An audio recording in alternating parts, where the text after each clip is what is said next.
After I had my baby, my husband's family said, in our culture, the grandparents raise the first child. When I said no, his mother smiled and replied, then you're disrespecting our ancestors. My husband looked unsure, like he didn't know what to do. That night, I made a phone call. The next morning, they opened their mail and screamed when they saw what I had done. I had just given birth to my first child, a healthy baby boy. I was tired, in pain, and overwhelmed, but I was also the happiest I had ever been. My husband, Adam, was there with me, holding my hand. As I looked at our son, I truly believed we were about to start our new life together as a family. I didn't see what was coming. A few days later, Adam's parents flew in from out of state. His mother, Cecilia, had always been a little too involved in our lives. She could be bossy, passive-aggressive, and overbearing, but I thought that was just how some mothers-in-law acted. I believed I could handle her. I was wrong. At the hospital, they looked at my baby for the first time and then said something that made me freeze. In our culture, the grandparents raise the firstborn. I stared. What? Cecilia smiled like she was talking about the weather. It's tradition. The grandparents raise the first child. It's how our family has always done it. I laughed, unsure if she was joking, but then I looked at Adam, and he wasn't laughing. He looked nervous.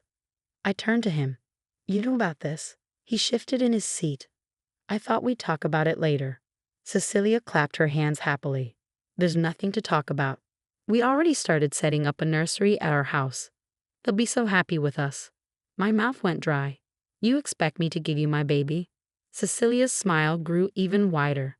This is a great honor for the grandparents. Of course, you'll still be his mother, from a distance. We'll raise him with our values, and one day he'll understand. I looked at Adam, waiting for him to speak up, to say this was crazy and stand by me. But he just looked at the floor. Then Cecilia's husband, Robert, spoke. This is how it is. We don't go against family tradition. My heart pounded. Well, in my family, mothers raise their own children. Cecilia's face hardened, but her voice stayed calm. So you're refusing. That means you're disrespecting our ancestors. I felt like I was in a bad dream. Even though I was sore and weak, I sat up straighter. I don't care. Her eyes narrowed. You need to think carefully. Adam respects our heritage. He knows what's right. Adam still wouldn't look at me. My hands tightened into fists. I looked straight at him. Do you want to give our baby to them? His jaw tensed. I don't want to, but... No, I interrupted. No buts. Either you're with me or you're with them. Cecilia gasped.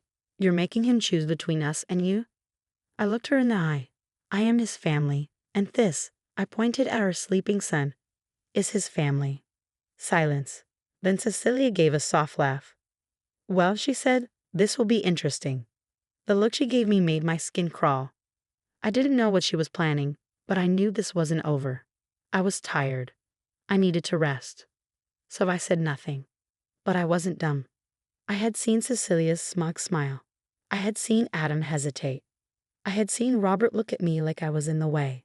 I wasn't going to sit around and wait for them to take my child. That night, I made a call. The next morning, Cecilia and Robert got something in the mail. The moment they opened it, they started screaming. I was in my hospital bed, holding my baby, still sore and exhausted. My phone buzzed. Adam looked at the screen. It was his mom. I didn't move. Answer it, he said quietly. I shook my head. No. His hands clenched. What did you do? I looked right at him. What I had to. He grabbed his phone and rushed out of the room. Moments later, even through the hospital walls, I could hear Cecilia screaming. I had called my lawyer. Yes, I had one. I wasn't naive. I knew right away this wasn't just a small disagreement. This wasn't just a talk. It was war. And I wasn't about to go into battle unprepared.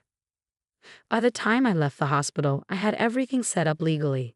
Temporary custody papers, proof of my parental rights, and an emergency cease and desist order warning my in-laws not to come near my baby. I also sent copies straight to their house, along with a note. My son is not yours. Don't push me. Adam walked back into the hospital room, his face pale, jaw clenched. You blindsided them. I let out a cold laugh. They blindsided me when they said they were taking my baby. His voice rose. You didn't even let me talk to them first. I looked down at our baby sleeping in my arms. Then I looked at Adam. You did talk to them. You stood there and let them say it. You didn't defend me. You didn't defend him. He looked tired. It's complicated. No, I said firmly. It's not. You either protect your child or you don't. The room went silent.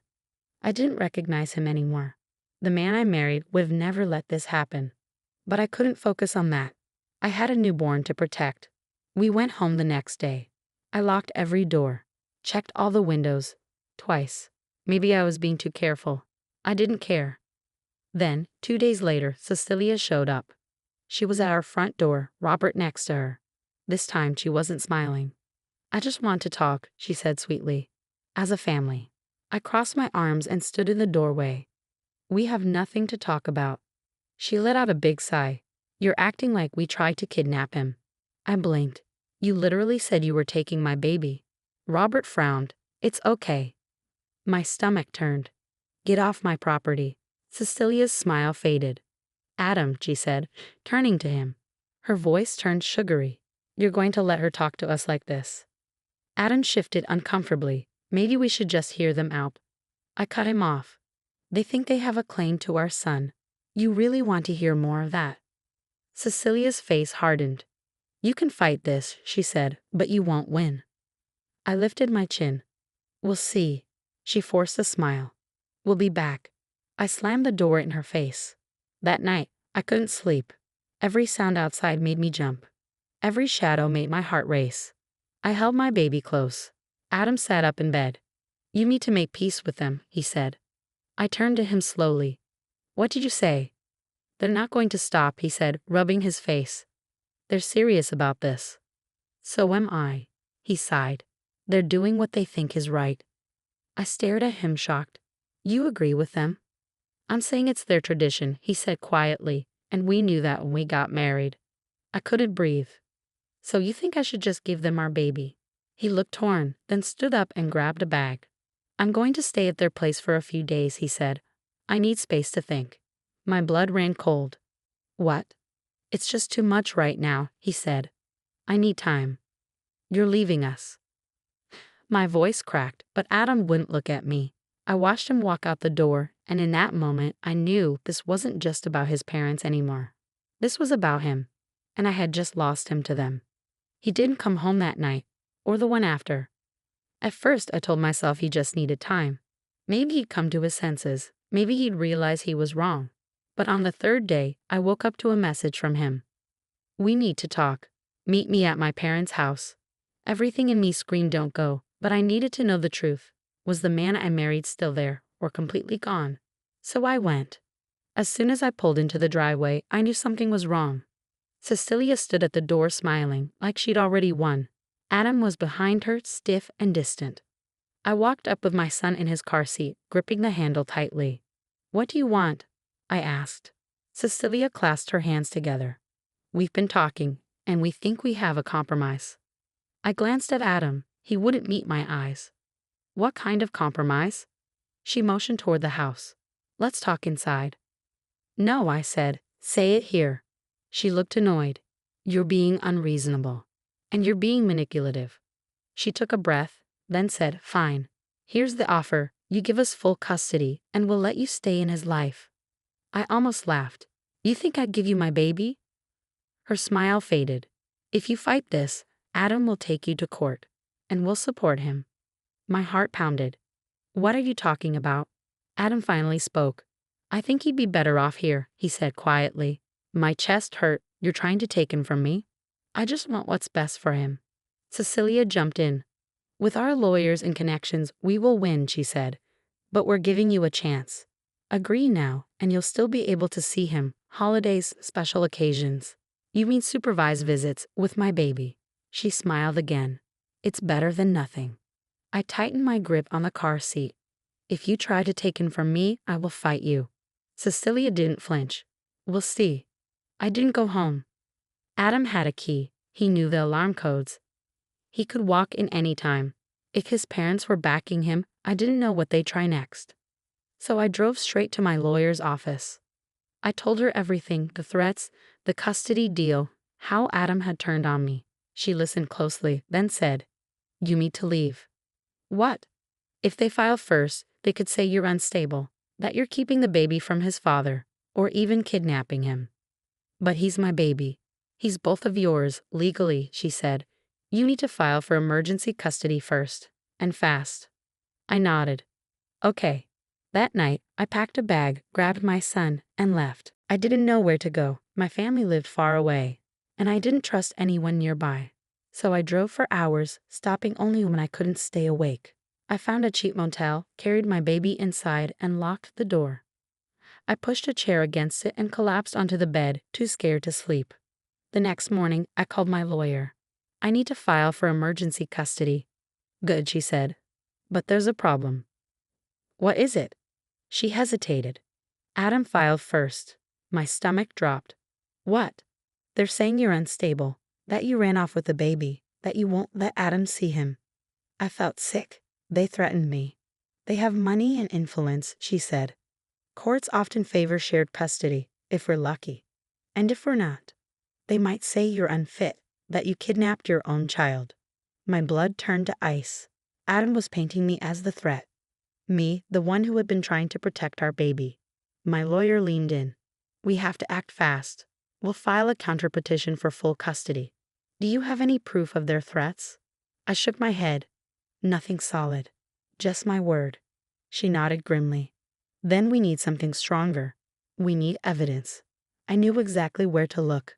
Cecilia had always been too confident, like she knew she'd win no matter what. That couldn't just be luck or pride. She had something else, something hidden. My hands trembled as I scrolled through my phone. There was one person who might know the truth, and I was going to find them. I knew exactly who to call.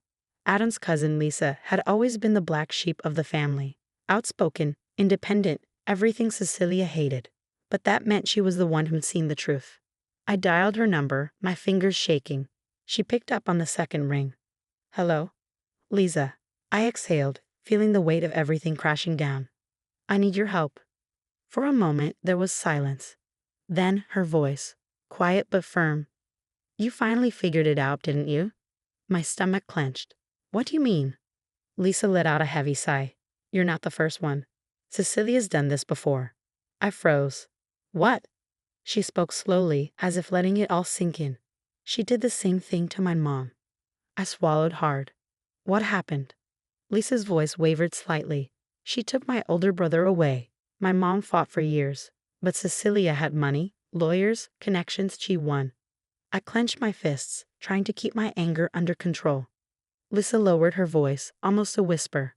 "She's going to bury you in legal fees, drain you emotionally, make you look like the unstable one." I felt sick, helpless. How do I stop her? There was a long pause, then Lisa said, "I have something. Something you can use." Minutes later, my phone buzzed. A recording from Lisa. I hit play and Cecilia's voice filled the room, full of smug confidence. "You think the courts care about the truth? Please, it's all about who has the better lawyer, the right connections. You buy the truth. And that idiot girl never stood a chance." My hands shook with fury as I listened. She admitted it. She stole a child. I wasted no time. I sent the recording straight to my lawyer. Her call came in less than 5 minutes. "This changes everything." I didn't wait for the court date. I drove straight to Cecilia's house. Adam was there, along with Robert. They sat in their pristine, expensive living room, the smugness radiating from their faces. I walked in, my phone clutched tightly in my hand. Cecilia barely looked up, finally coming to your senses. I held up my phone. "Actually, I came to deliver something." I hit play. Cecilia's voice filled the room, cold and calculating. "You think the courts care about the truth? Please, it's all about who has the better lawyer, the right connections. You buy the truth. And that idiot girl never stood a chance." Her face drained of color. Robert shot to his feet. "What the hell is this?" I looked at him, unflinching. "A recording of your wife admitting she stole a child." I turned to Adam, who was staring at me, his face pale, eyes darting between me and his mother. This is taken out of context," Cecilia stammered. I laughed bitterly. Let's ask a judge about that." Adam's voice was hoarse. "Mom, tell me this isn't true." Cecilia opened her mouth, then she closed it. That was all Adam needed. His face crumbled as the realization hit. You lied to me, he whispered, his voice barely audible. Cecilia's face twisted with anger. I did what was best for our family. No, Adam said, his voice shaking with the weight of everything. You did what was best for you. He turned to me, regret pouring from his eyes. I was wrong. I crossed my arms. You were. His words faltered. Can we fix this? I stared at him for what felt like an eternity. My heart ached, but my resolve was stronger. No. The court case was brutal. Cecilia fought with everything she had. Manipulation, lies, the works. But the recording was damning. My lawyer ripped her apart piece by piece. In the end, I won. Full custody. Cecilia was barred from seeing my son, and Adam, well, Adam got supervised visitation. Barely. He tried to apologize, begged for another chance. But I had spent too much of my life waiting for him to stand up for me. I wasn't going to waste any more time. A few weeks later, Lisa called. I don't know how you did it, she said, awe in her voice. But you beat her. I looked down at my son, sleeping peacefully in my arms. This was what I fought for, and it was worth every battle.